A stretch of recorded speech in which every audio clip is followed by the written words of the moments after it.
They mocked the M1 Abrams until it blew up Soviet T-72s from 3,000 meters away. February 26, 1991. Northern Saudi Arabia. Several hours before sunrise, cold air moved across the open desert as crews prepared their vehicles in dim light. The temperature had dropped during the night, and the metal surfaces of the tanks felt colder than expected. Soldiers worked quietly, checking tools, tightening straps, and inspecting equipment without conversation. They had rehearsed these actions dozens of times, but the atmosphere was different now. Within hours, they would be crossing the border into territory controlled by the Iraqi Republican Guard. Inside M1 Abrams C-23, Staff Sergeant Mark Hamlin secured the last piece of gear inside the turret. Hamlin had enlisted at 19, spent most of his early years as a loader, then earned a position as a gunner before attending the Armor Crewman Leader course. He had deployed once to Germany during the late years of the Cold War, where he trained against Warsaw Pact doctrine and studied Soviet armor tactics. This background made him a steady and cautious commander. He understood how dangerous a prepared enemy position could be, especially one equipped with Soviet-made T-72 tanks. He leaned over the open hatch and examined the horizon. Only faint outlines of dunes were visible. There was no sign of movement, no engine noise from the Iraqi side. But intelligence briefings had made it clear the Medina division was dug in ahead of them. Hamlin reminded himself that the enemy had trained for armored warfare and had designed their positions to inflict heavy losses on any force that moved into range. Below him, in the gunner's seat, Specialist Luis Ortega performed a final series of diagnostic checks. Ortega had grown up in Arizona and enlisted because he wanted a technical job with responsibility. He excelled in classroom training, especially in fire control systems. His instructors had repeatedly pointed out his ability to make small corrections quickly, a skill that mattered when engaging moving targets at long distances. Ortega's main task today was simple but demanding. Identify enemy armor immediately, determine range through the laser system, and deliver accurate fire before the enemy could respond. Ortega inspected the thermal sight again. It showed only the faint glow of the warming desert floor. No signatures yet. He checked the power supply, the stabilizer indicator, and the ballistic data in the computer. Everything read within acceptable limits. The driver, Private First Class Raymond Mick Dalton, remained in his compartment at the front of the tank, adjusting the pads that cushioned his shoulders. Dalton had joined the Army straight out of high school. He had never left the United States before this deployment, and the scale of the desert still surprised him. His job today was to maneuver the tank across unfamiliar terrain while maintaining proper spacing and formation alignment. Dalton practiced the same routine every morning: confirm fuel pressure, check the turbine's temperature, run the control pedals through their range, and test the steering handle. If the tank needed to reposition during combat, he would be responsible for keeping them in a safe, hold-down posture while still allowing the gunner a clear line of sight. In the loader seat sat Corporal Henry Morales, who had spent most of the night organizing the ammunition rack. Morales had been in the Army for 5 years and had already deployed once before Gulf War operations began. He knew how fast a tank's interior became crowded and chaotic under stress, so he arranged the 120mm rounds with precision. The M829 APFSDS Sabo round were placed closest to his position for rapid loading. The high-explosive rounds were stored further back. Morales' main task in combat was to maintain a consistent firing rhythm, load fast, confirm the breech is closed, and call out when the gun is ready for the next round. The tank's firepower depended on him keeping pace with Hamlin's orders and Ortega's targeting. Each man in the crew had a distinct responsibility. Hamlin coordinated the fight. Ortega aimed and fired. Morales supplied ammunition. Dalton kept the tank moving and in the correct position. Their roles had been drilled repeatedly so that no time would be lost once contact began. Outside the tank, other vehicles of their battalion formed a wide line, preparing for movement. This formation belonged to the 1st Battalion, 34th Armor Regiment, part of the real 1st Infantry Division. Their mission was to penetrate Iraqi defensive lines, confront the Republican Guard units positioned north of the border, and create a breakthrough for follow-on forces. The crews had been briefed on expected resistance, entrenched T-72s, anti-tank positions, and artillery capable of striking the desert flatlands. Hamlin activated the intercom. Crew reports status. Ortega responded first. Gunner ready. Thermal and day sight both stable. All systems reading clear. Morales spoke next. Loader ready. Sabo rounds checked. Breech clean. Ready to load on command. Dalton followed. Driver ready. Engine cold but stable. Controls functioning. Hamlin closed his eyes briefly and took a controlled breath. Every movement they performed inside this vehicle now carried weight. The briefings had emphasized one crucial point. The Iraqi T-72s were expected to fire first if the Americans moved within their engagement range. Whether the Abrams superior systems could outdistance them would be proven today, not in training. Radio chatter broke the silence. Orders moved down the line. Turbines ignited one by one, producing a rising tone across the formation. Dust lifted from the ground as engines warmed. C-23 vibrated under Dalton's controls as the turbine reached idle speed. Hamlin called out softly through the intercom. This is the real thing now. Keep your focus. Follow procedure. Dalton shifted into forward gear. The tank began moving across the sand, joining the rest of the battalion as they advanced north. The sun gradually rose behind them, washing the desert in pale light. Dunes stretched in long, uneven lines. The horizon remained empty for now. Inside C-23, each man settled into his task. Ortega monitored the thermal screen for any abnormal heat signature. Morales watched the ammunition rack and kept his hands ready. Dalton matched his speed to the vehicles beside him. Hamlin scanned the forward arc with binoculars, searching for the first sign of dug-in armor.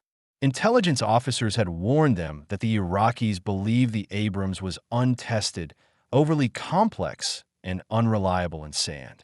Soviet advisors had encouraged these assumptions, claiming the T-72's rugged design would withstand any American advance. Hamlin knew the Iraqi crews would not underestimate them once the shooting started. For now, the desert remained still, but the border was approaching. And somewhere beyond the low line of dunes ahead, thermal signatures would soon appear, slow, heavy, and unmistakably shaped like tanks. The moment that would define the Abrams' reputation was getting closer with every meter they traveled. The battalion advanced for nearly an hour before the terrain began to change. The dunes became lower, flatter, and more spread out, giving the crews longer lines of sight in every direction. Visibility improved as the sun rose higher. What had been dark outlines earlier were now wide stretches of tan and gray earth. Nothing moved on the horizon, yet every man inside C-23 understood that enemy armor was somewhere ahead of them. They had been warned that the Republican Guard had constructed hold-down positions along several ridgelines, forcing approaching forces to expose themselves before the Iraqis would reveal their tanks. Inside the turret, Ortega kept one hand on the elevation control and the other near the thermal viewer switch. He studied the screen continuously. Most of what he saw were uneven patches of heat radiating from the desert floor. Occasionally, he adjusted the gain, bringing the image into sharper contrast. His task was to find anything hotter, anything shaped differently, anything that might indicate a vehicle engine or a crew compartment. Hamlin stood half-exposed in the commander's hatch, scanning with binoculars. He checked left, center, then right, repeating the cycle every few seconds. The movement was steady and mechanical, the result of years of training. His focus was not only on identifying enemy armor, but also on ensuring that C-23 remained properly spaced with the tanks on both flanks. A well-formed line prevented the enemy from focusing fire on a single weak point. Dalton continued forward at a controlled speed. The tank settled smoothly on the suspension as it crossed patches of harder earth. He monitored the engine's temperature, the fuel pressure gauge, and the forward slope indicator. He had been told during briefings that sudden depressions in flat terrain could conceal minefields or defensive positions. For that reason, he maintained a slightly slower speed than the tank was capable of, allowing Hamlin enough time to give direction. Morales stayed ready with his gloves on, sitting inches from the ammunition rack. He watched Hamlin through the periscope above him, waiting for the first command that would set the firing sequence into motion. There was no conversation inside the turret. Everyone knew what would happen the moment contact occurred. The loader would grab the first sabot round, slide it into the breech, and call up as soon as the gun was sealed. The rhythm had to be exact. Minutes passed in silence before Ortega's voice broke the calm. "Thermal contact," he said quietly. "Bearing 031. Multiple signatures. Very faint." Hamlin lowered the binoculars and rotated the turret slightly to match the direction Ortega reported. "Range?" he asked. Ortega adjusted the magnification. The shapes were barely visible, small heat patches against cooler sand. He tapped the rangefinder switch and waited for the return signal. "Approximately 3,000 meters," he said. "Could be a little more." Hamlin steadied himself against the hatch rim. The distance was farther than most tank crews ever trained for in live-fire environments, but the Abrams was designed for engagements beyond normal combat ranges. The enemy tanks were stationary and appeared dug in. Their engines produced a faint thermal glow, just enough for the Abrams to detect them at this extreme distance. "Bring them up on the screen," Hamlin said. Ortega adjusted the controls again, bringing the thermal image into focus. The signatures resolved into angular shapes, low silhouettes with broad turrets. Even at this distance, the outline was unmistakable. T-72s, Ortega confirmed. Morales straightened his seat. Dalton tightened his grip on the steering handle. Hamlin studied them through the commander's independent thermal viewer. There were at least 3 holes in forward positions, and possibly more behind them. They were arranged in a pattern consistent with defensive doctrine, spaced widely enough to avoid a single burst of return fire and positioned so that only their turrets were exposed. Radio traffic increased immediately. Other Abrams crews across the battalion were identifying similar contacts. Reports came through confirming that the Republican Guard's armored elements were directly ahead of them, deeper than expected. Hamlin spoke calmly. "Hold position. Driver, stop here." Dalton eased the tank to a halt. The turbines settled into a steady idle. Ortega kept the crosshairs centered on one of the distant T-72s. The thermal trace around its turret indicated that the crew was likely inside, waiting for the Americans to move closer. They were confident that their engagement range was sufficient to stop an approaching force before it could return fire. Morales looked at Hamlin. 3,000 meters, he said quietly. Hamlin nodded once. The Iraqis believed the Abrams could not engage effectively at this distance. Soviet advisors had repeated that assumption during earlier training cycles. But the U.S. crews were equipped with fire control technology designed to make such shots possible. Laser range-finding, ballistic computers, and a stabilization system gave them the ability to hit targets before those targets could even aim properly in return. Hamlin evaluated the wind direction, the tank's orientation, and the angle of the distant ridge. The decision was simple but carried immense weight. Ortega suddenly spoke again. "Enemy movement," he said. "Turrets shifting toward us. They're preparing to engage." Hamlin leaned forward slightly. "Gunner, stand by. Loader, prepare, sabot." Morales placed his hand on the first round, ready to move. C-23 stood silent and still on the open desert. The battalion's formation held steady across the line. The distant Iraqi tanks adjusted their turrets slowly, preparing to fire as soon as the Americans crossed into their expected engagement range. Hamlin took a breath and spoke in a clear, controlled tone. "Identify the lead tank. We're taking the first shot." Ortega centered the crosshair on the nearest silhouette and confirmed the range again. Morales tightened his grip on the round. Dalton braced himself, expecting the tank to recoil slightly when the shot went out. The desert remained quiet for a final moment before everything would change. Ortega kept the crosshair steady on the lead T-72. The target was dim in the thermal sight, but its shape was clear enough. Flat upper glassy, rounded turret front, the distinctive curved silhouette of Soviet design. The tank was motionless, likely positioned in a shallow hatch prepared days earlier. Its gun barrel pointed in the general direction of the American advance, not yet fully aligned. Hamlin remained half-exposed in the commander's hatch, watching the horizon while also checking Ortega's monitor through his own independent thermal viewer. He confirmed the distance on his range display.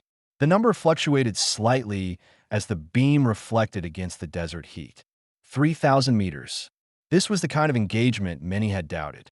Analysts had written articles insisting that real combat would be different from controlled tests. Critics argued that thermal systems were too sensitive, that dust in the air would break the laser rangefinder, and that the Abrams would fail before proving its worth. But now, here in an unfiltered desert battlefield, they were about to find out what the tank could actually do. Hamlin made the call. Loader, Sabo. Morales pulled a long, slender M829 round from the rack, its weight familiar in his hands. He guided it into the breech, making sure it seated correctly. When the breech locked, he stepped back slightly and called out with a firm voice. Up, inside the turret. Every motion became deliberate and controlled. Ortega centered the reticle again. His breathing slowed, and his grip tightened slightly on the controls. The stabilizer kept the gun perfectly level despite the uneven terrain beneath them. Hamlin observed the target through his sight for one more second, confirming that the T-72 had indeed begun to turn its turret toward their position. Dust rose faintly around it, possibly from the crew moving inside. Send it, Hamlin said. Ortega pressed the trigger. The interior of C-23 filled with the deep mechanical sound of the gun recoiling. The tank shifted backward slightly, absorbing the force through its suspension. Morales steadied himself, ready for the next round. Dalton braced his feet against the pedals. Ortega maintained his sight picture through the blast, waiting to observe impact. There was a brief delay as the Sabo penetrator traveled across 3 kilometers of open desert. At that distance, it covered the range almost instantly, but not fast enough to hide the moment of anticipation. Through the thermal viewer, Ortega saw a sudden flash. The T-72's turret jerked violently upward, then froze. A moment later, heat surged from the hull as internal components ignited. The crew inside did not escape. Target destroyed, Ortega said quietly. There was no celebration inside the tank. No raised voices. Only professional confirmation. The crew had trained for this outcome, and the result matched their expectations. But even with that, the reality of hitting a tank at such an extreme distance settled in the space between them. Hamlin scanned to the right. Shift. Next tank. They're adjusting positions. Ortega rotated the turret. The stabilizer kept the motion smooth. Morales reached for another Sabo round without needing instruction. Dalton eased the tank slightly to the left, maintaining spacing with the rest of the formation.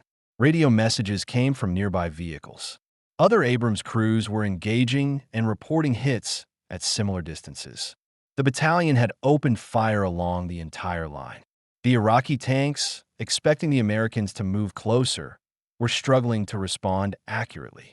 Their optics were not designed for this range, and their fire control systems lacked the precision needed for long-distance engagements. Ortega located the second T-72. It had begun to reverse, attempting to move behind a mound of dirt.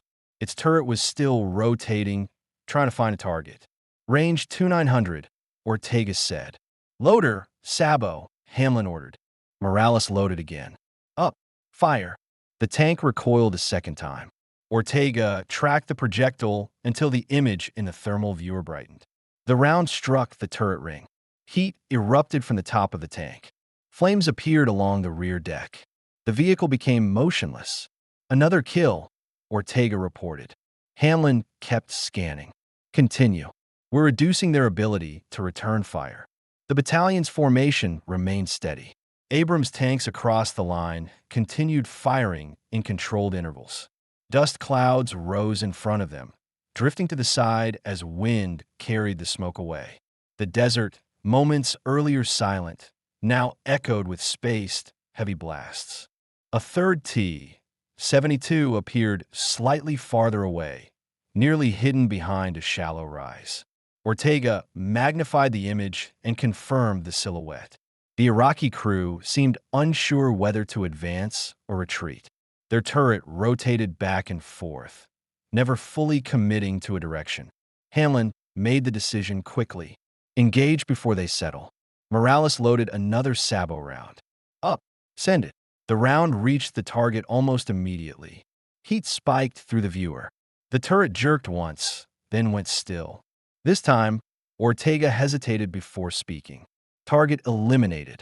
Inside the tank, the air grew warmer from the repeated firing. The smell of propellant lingered despite the ventilation system.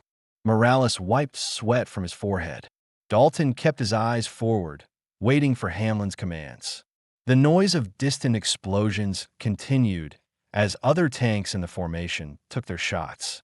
Hamlin lowered his binoculars slightly and exhaled through his nose. The Republican Guard had expected to engage at their preferred range, confident that any advancing force would be forced into a closer, more vulnerable position. Instead, they had been struck before their guns were fully trained, before they had reliable range readings, before they could understand what was happening. The Abrams crews were winning the engagement not through luck but through the system they operated: thermal sights, stabilized fire, accurate range finding, and a gun capable of sending penetrators across distances many considered unrealistic in combat. Hamlin remained focused, but even he allowed himself a brief moment of acknowledgement. "We can hit them from here," he said quietly. "They can't do the same." Ortega kept scanning for more targets. The battle was not finished. More tanks were ahead. The ridge concealed additional Iraqi positions, and the Republican Guard had not shown signs of withdrawing yet. Hamlin adjusted his binoculars again. "Stay ready. This is only the beginning." Ortega steadied the crosshair in the thermal viewer, keeping the distant T-72 centered as the turrets settled into final alignment. The image was stable now. No flicker, no distortion. The tank was clearly dug in, just enough of its turret showing to allow a firing solution. Its engine heat created a faint halo around the rear plate, confirming the crew inside was alert and waiting. Hamlin checked the same target through the commander's independent viewer. He studied the silhouette for several seconds, noting the angle of the turret, the depth of the defensive position, and the spacing between the Iraqi hulls. Everything he saw aligned with what intelligence reports had predicted: a layered defensive line designed to halt an armored breakthrough by forcing attackers to close distance before firing. But with the Abrams thermal sight and long-range penetrators, that doctrine no longer applied. The intercom remained silent until Hamlin spoke. "Loader, prepare, sabot." Morales reacted immediately. He lifted the long sabot penetrator from its storage slot with practiced efficiency and pulled it toward the breech. The weight was familiar, and he guided the round in with both hands, confirming it seated properly. The breech block rose and locked into position with a loud mechanical snap. "Up," Morales called out. The word echoed inside the turret, signaling the gun was ready. Ortega's voice remained steady. "Target indexed. Range 3,000 meters. Wind negligible. Gun on." Dalton kept the tank perfectly still, applying light pressure to the brake pedal. Even slight movement could alter stabilization at extreme distance, so he remained motionless, breathing steadily inside the cramped driver's compartment. Hamlin watched the thermal silhouette again and gave the order with a short, clear tone. "Fire." Ortega pressed the trigger. The tank recoiled sharply, its suspension dipping and rising as the 120mm round exited the barrel. A deep mechanical thump filled the interior, followed by the ventilation system drawing in the smoke and flash residue. Morales braced himself against the turret wall, while Ortega kept his eye on the screen, waiting for impact. Across the desert, a flash appeared. The T-72's turret jerked upward briefly, heat spiking through the thermal image. Then the tank stopped moving entirely. Thermal contrast increased along the hull, signaling internal ignition. Ortega reported the result with no emotion. Target destroyed. Hamlin made no verbal acknowledgement. He immediately scanned for the next silhouette. Shift right, he said. Ortega rotated the turret a few degrees. Another heat source appeared just above a small rise. Another T-72, partially obscured by sand, pushed into a defensive berm. Its turret was turning, slower than expected, suggesting the crew was still unsure of the Americans' exact position. Range 2900, Ortega said. Target moving slightly. Hamlin leaned into the commander's viewer. Take it before they settle. Morales lifted another sabot round without waiting for the command. He had already read Hamlin's rhythm and moved ahead of the order. Loader, sabot, Hamlin said anyway. Morales slid the round into the breech. Up, fire, Hamlin ordered. The tank recoiled again. Ortega kept his eyes on the sight. A second flash appeared downrange. The T-72's rear hull glowed bright white in the thermal image as internal components ignited. The turret stopped turning. Target eliminated. The crew remained silent except for the short reports exchanged. They had trained to maintain calm, measured responses regardless of the outcome. No one shouted or celebrated. Each man simply performed the next task, maintaining the rhythm needed for continuous fire. Hamlin scanned left. Next one, he said. Bearing 028. The battalion net erupted with overlapping transmissions as other Abrams across the line reported hits and requested target clarification. Dozens of tanks along the formation were engaging simultaneously, sending penetrators across unprecedented distances. Ortega found the next target. This T-72 was farther away, positioned behind a shallow depression, but still visible through the heat trace of its engine. Range 3100, Ortega said. Target reversing. Loader, sabot, Hamlin ordered. Morales loaded again. Dalton adjusted the tank's angle slightly to maintain a stable platform. Up, Morales called. Send it, Hamlin said. Ortega fired. The blast felt heavier this time, the dust around the tank blown outward in a circular pattern. The penetrator streaked across the desert. The impact showed as a sudden flare in the sight. The T-72's thermal signature flared, then faded as the tank stopped moving completely. Ortega confirmed. 3 kills. Area forward appears destabilized. Hamlin kept his eyes on the horizon. Scan for more. The ridge may hide additional units. Ortega widened the view. Additional signatures began to appear deeper along the defensive line.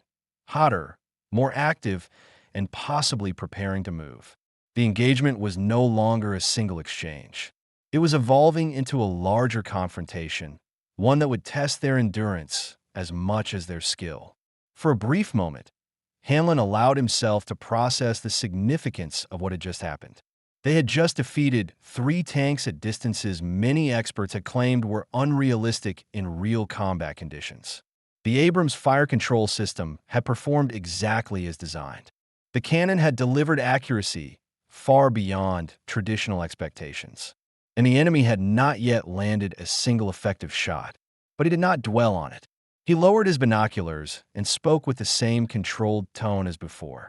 We keep going. The line isn't broken yet. Inside C-23, each crew member settled into the rhythm of battle. Calm voices, precise movements, synchronized tasks. They were not finished. More targets were emerging. More decisions were coming. And the Republicans' guard had not started running. Not yet. The air inside the turret felt warmer now, a mix of recycled ventilation and a lingering residue from repeated firing. The crew worked without speaking unless necessary. Each man stayed locked into his assigned role, preparing for whatever the Republican Guard would attempt next. The first Iraqi positions had collapsed faster than expected, but the engagement was far from over. Intelligence briefings had reported that the Medina Division often deployed tanks in layered formations, with secondary units holding back until the initial line absorbed the enemy's opening attack. If this pattern held true here, more T-72s would soon appear from behind the low ridge ahead. Hamlin scanned the horizon again, focusing on the ridge that ran across the battalion's front at a shallow angle. It wasn't tall, only a few meters high, but high enough to hide hull-down positions. Dust drifted along the crest, faint but noticeable, suggesting movement on the far side. "Gunner, maintain scan along the ridge," Hamlin said. Ortega adjusted the magnification and swept the thermal viewer slowly from left to right. He increased the gain to compensate for rising heat from the sun. The terrain appeared in sharper contrast, cooler sand in dark tones and hotter objects glowing white or gray. "I have movement," Ortega said. "Far side of the ridge. Multiple heat sources. Hard to count." Morales sat ready with gloves on, one hand resting near the ammunition rack.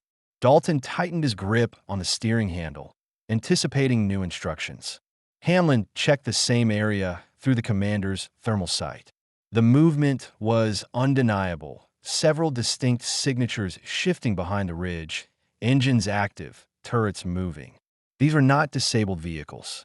They were operational units preparing to engage. "Republican Guard reinforcements," Hamlin said. "They're forming a second line." Radio transmissions confirmed similar detections across the battalion. Other tank commanders were reporting thermal signatures rising behind the ridge, indicating a coordinated enemy response. The Iraqi tanks began to crest the ridge. The first silhouette appeared, a T-72 moving at a slow, deliberate pace. Dust kicked up behind it as it advanced toward a firing position. Behind it, more tanks followed, presenting a line of turrets that stretched across the horizon. Some turned slightly to shield their flanks. Others positioned themselves directly toward the American formation. "They're advancing," Ortega said. "Range?" Hamlin asked. 2800 in closing." Dalton felt the tension rise. Range was decreasing quickly. The Iraqi crews were trying to push inside what they believed to be their effective kill zone, roughly 2 kilometers, where they expected their optics and gunnery to perform better. Hamlin spoke sharply into the intercom. "Driver, reverse 10 meters. Keep us hull down." Dalton shifted into reverse and guided the tank backward. The movement was controlled and smooth, keeping the turret exposed while lowering the hull slightly behind a thin rise in the sand. The position reduced their visibility and increased their protection. "Hold here," Hamlin said. Dalton locked the brakes. Ortega already had a target centered. "Lead tank bearing 025. Turret stabilizing toward us." Hamlin examined the image. The T-72's barrel was starting to lower, adjusting for range. If they waited too long, the Iraqis would get a clear shot. "Loader, Sabo." Morales lifted another round and loaded it swiftly. "Up, fire," Hamlin ordered. The gun recoiled. Ortega observed impact. A bright flash appeared as the round struck the T-72's upper glacis. The tank rocked once, then stopped. Target down. But the Iraqi line continued advancing. Several turrets swung toward the American formation. The enemy was firing now. A shell exploded far to the left of C-23, sending dust and debris into the air. Another round impacted behind them, leaving a crater but causing no damage. "Driver, adjust left 5 meters. Keep us angled," Hamlin said. Dalton moved the tank slightly, repositioning for a better firing arc. Ortega remained focused. "Next target, bearing 028. 2700 meters. Loader," Hamlin called. Morales slid another Sabo round into the breach. "Up, send it." The tank fired again. The round crossed the desert in a near-instant line. Ortega marked the hit. Another T-72 struck, flames emerging from the turret seam. The enemy returned fire. One shell whistled overhead, close enough that the sound passed sharply through the tank before exploding behind them. Dalton flinched instinctively but kept the tank still. Morales tightened his boots against the turret floor. Hamlin did not move from his position. "They're getting closer," Ortega said. "They're pushing hard." Hamlin understood the danger, but also the opportunity. The Abrams fire control system operated as effectively at this range as it had at 3 kilometers. The Iraqi tanks, by contrast, were firing hurriedly and without precise range finding. "They need to get inside 2,000 meters to have a chance," Hamlin said. "We won't let them." "Target 026, Ortega said quickly. Turret locking on us. Loader, Sabo, Hamlin ordered. Morales moved with speed, loading another round. Up, fire. The Abrams recoiled. Ortega watched the impact as the projectile penetrated the turret front of the advancing T-72. The tank stopped instantly. Another enemy round hit the sand only 20 meters in front of C-23, throwing debris against the hull. Tiny fragments pinged off the armor. Dalton steadied his grip. Driver, back 3 meters, Hamlin said. Keep the elevation advantage. Dalton reversed slowly. Ortega scanned again. They're still coming, he said. More tanks on the ridge. Maybe 5 or 6. The Republican Guard was not breaking. Despite losses, they were attempting to close distance at all costs, pushing into a fight they believed they could still win. Hamlin remained calm. We continue firing, he said. We don't allow them to advance. Inside the turret, Morales prepared another round. Ortega tracked the next target. Dalton maintained a steady platform. C-23 was ready. The next phase of the battle was beginning. The ridgeline ahead shifted from a scattered collection of heat signatures into a defined structure of armored vehicles. More T-72s crested the rise, moving into view one after another. Their turrets aligned forward, their hulls angled to reduce frontal exposure. Dust formed a continuous trail behind them, marking the scale of the incoming force. The Republican Guard was committing a significant portion of its remaining armor to the engagement. Inside C-23, the crew felt the tempo increasing. The battle was no longer a distant exchange.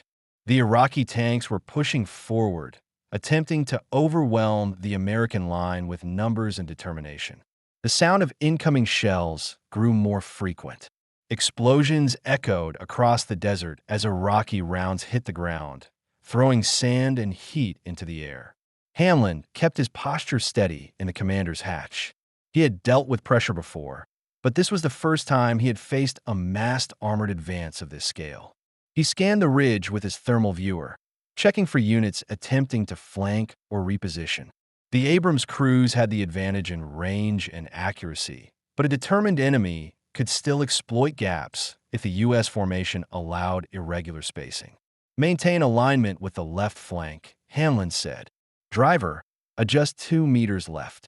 Dalton complied immediately, shifting the tank into perfect position relative to the vehicles beside them.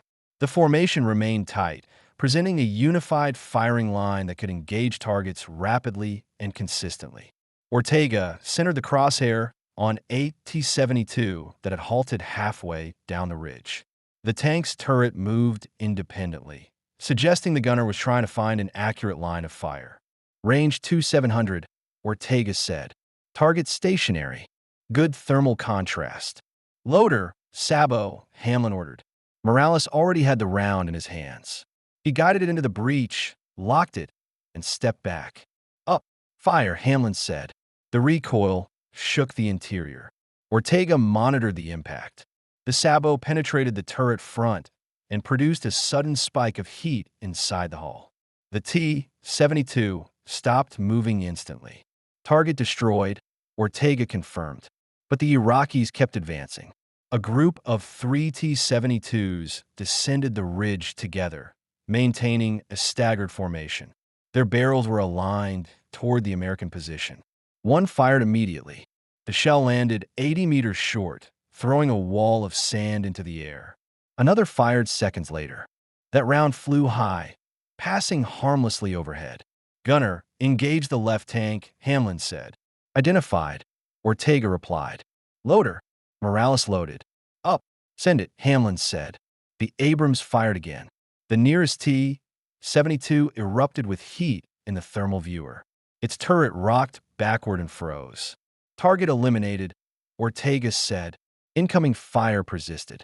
A round detonated behind C-23, sending vibrations through the hull.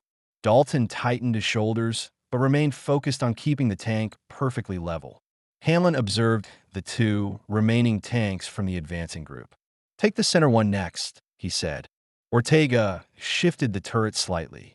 Range 2600. Loader, Sabo. Morales kept pace, loading quickly. Up, fire. The round left the barrel, and the center tank flared in the thermal display. Its engine compartment lit up, then cooled rapidly as the vehicle came to a stop. Only one tank remained from the group.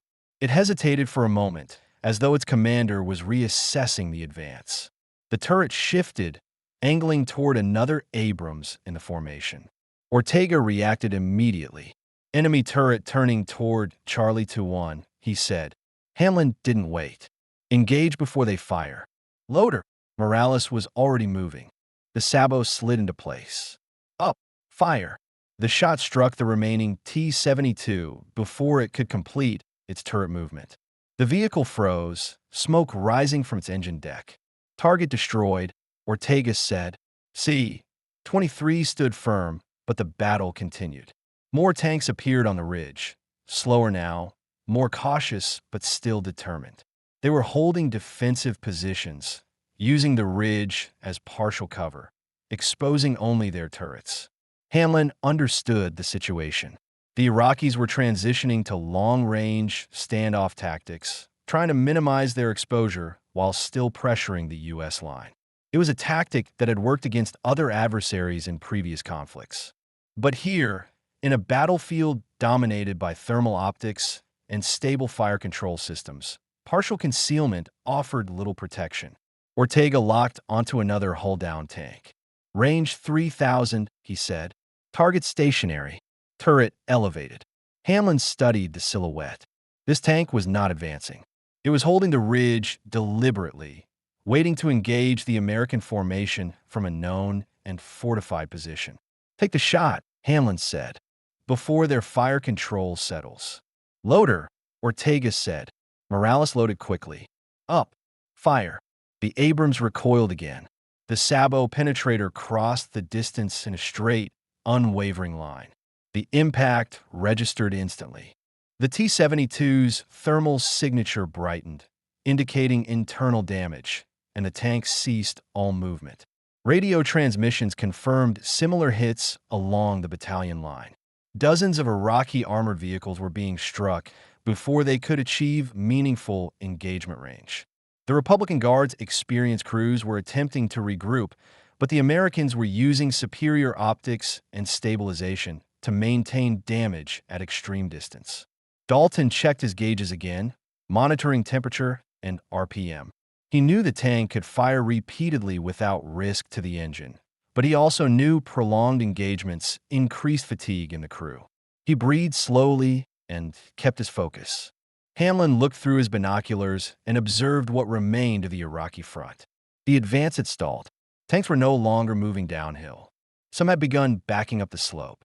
Others were stationary, partially obscured by the ridge, unsure whether to continue the attack or withdraw. "They're starting to pull back," Ortega said. "They're losing cohesion," Hamlin replied. "But fight isn't over. More could be behind them." Ortega scanned deeper. Small thermal signatures, possibly dismounted infantry or support vehicles, appeared behind the ridge. But no new waves of tanks emerged. For the first time since the engagement began, the pressure eased slightly. Hamlin kept his tone steady. "Stay ready. They might regroup and try again." The crew remained focused, hands steady, eyes trained on their instruments and sights. They had fired repeatedly at extreme distance, striking targets with precision. They had held their position while under fire. They had stopped the first two waves of enemy armor. But the decisive moment of the battle still waited ahead. Somewhere behind the ridge, more Iraqi tanks remained hidden, stronger units, more experienced crews, and more established positions. The next stage would decide the outcome. The tempo of the battle began to change. The bright flashes that had marked the initial engagement faded into smaller bursts across the ridge as the Iraqi tanks attempted to reposition. The desert, once filled with overlapping booms and scattered impacts, settled into a quieter pattern of isolated exchanges. The Republican Guard was no longer advancing in organized waves.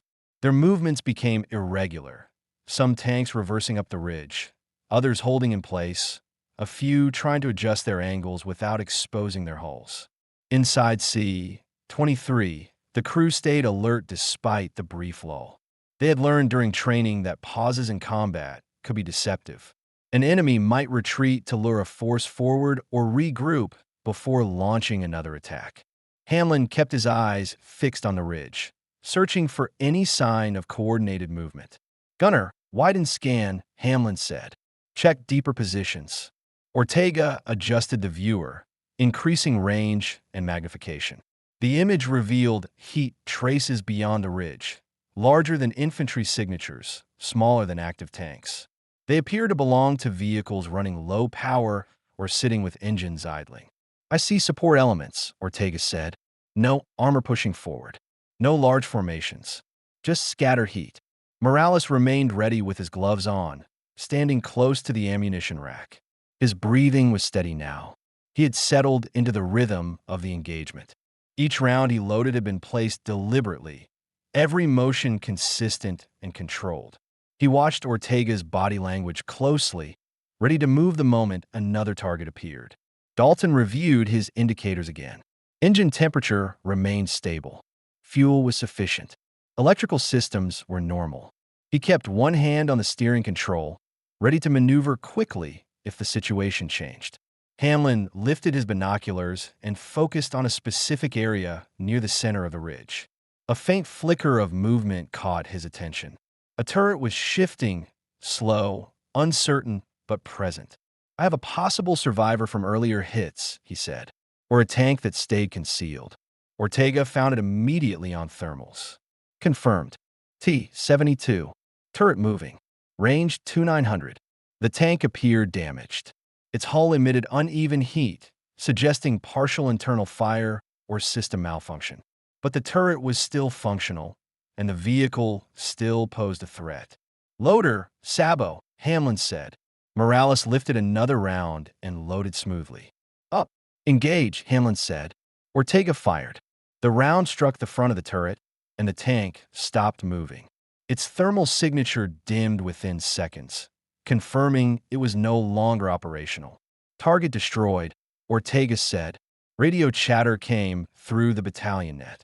Other companies reported similar isolated targets. Damaged tanks attempting to recover, gunners trying to get one more shot off, crews confused and disorganized.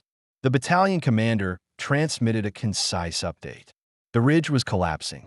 Enemy armor had lost the ability to coordinate movements or apply concentrated fire. The Medina Division's forward positions were no longer capable of resisting the advance. Hamlin processed the information. The line ahead was broken, though remnants remained. "Gunner, continue scanning. There may still be threats holding position," he said. Several minutes passed with no new targets. The heat patterns behind the ridge gradually shifted from organized shapes into irregular clusters. Crews abandoning vehicles, support elements withdrawing, and smaller units attempting to escape before being encircled by advancing coalition forces. The desert wind changed direction slightly, carrying the smell of burnt metal toward the American line. The sky above the battlefield darkened from drifting smoke. The ridge, once a structured defensive position, now appeared uneven, scattered with disabled vehicles and cooling hulls. It was the first visual confirmation that the engagement had reached its decisive point. Hamlin closed the commander's viewer and looked down into the turret. "That's the ridge," he said quietly. "They can't hold it anymore." No one responded immediately. The crew understood that the significance of the moment did not require reaction. They had done their job consistently, accurately, and under pressure against a force that had prepared for months to stop them. Ortega leaned back slightly from his sight for the first time in the past hour. His shoulders lowered as the tension eased, though he kept one hand on the controls. Morales rested a hand on the ammunition rack, waiting for confirmation that no more rounds were needed. Dalton relaxed his grip on the steering handle but kept his feet on the pedals. The radio cracked again. The battalion received orders to hold position, maintain overwatch, and prepare for a controlled advance once engineers cleared the forward path. Hamlin acknowledged the order and relayed it to the crew. "We stay put. Maintain readiness. Keep scanning." Ortega resumed his steady sweep of the ridge. Minutes later, he confirmed what was now true across the entire line. No more armor. Just heat traces from abandoned vehicles. Dalton exhaled slowly, the pressure in his chest easing for the first time since the engagement began. Morales removed one glove and wiped sweat from his forehead. The desert grew quieter. Only distant sounds remained. Faint pops from ammunition igniting in wrecked tanks, the low hum of American engines idling, and the soft push of wind over sand. For the first time since the morning, Hanlon looked around at his crew, studying their expressions. Each man showed fatigue, but also focus. They had worked without hesitation, relying on their training, their equipment, and each other. Hanlon spoke in a steady voice. "Good work. You stayed disciplined the entire time." He didn't raise his tone or push emotion into the words. It was a simple, direct statement of fact, professional acknowledgement for professional performance. Outside, sunlight reflected off the hull of C-23. The tank showed dust, soot, and residue along its edges from repeated firing. But structurally, it was untouched. The armor had held. No incoming fire had reached them. The Abrams had proven what engineers and trainers had claimed for years, but had never been able to demonstrate in real combat. It could engage and destroy modern enemy armor from extreme distance with unmatched precision. The Iraqi crews who had doubted the Abrams' capabilities had faced its full force today. The assumptions made from training exercises, outdated intelligence, and Cold War doctrine had collapsed on this battlefield. The ridge that had been meant to halt the American advance now stood as evidence of what the Abrams could achieve when its systems, crew, and tactics worked together.